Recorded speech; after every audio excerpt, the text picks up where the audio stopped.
are as just your teammates. They're scoped to specific roles with very specific permissions, just like we have permissions and roles.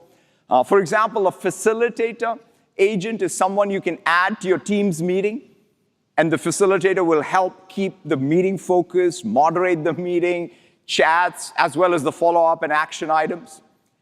Our project manager agent in Planner will help automate, in fact, all the key steps in a project management workflow. It'll create a new plan, from scratch, it'll help oversee what's happening across the project, task assignments, content creation.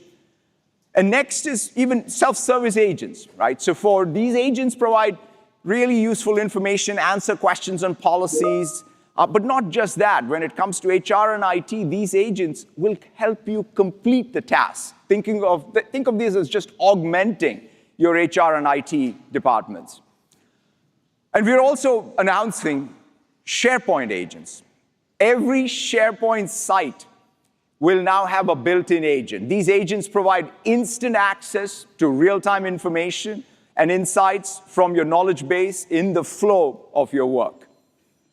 We're also giving you the ability to easily create your own Copilot or your own agents using Copilot Studio.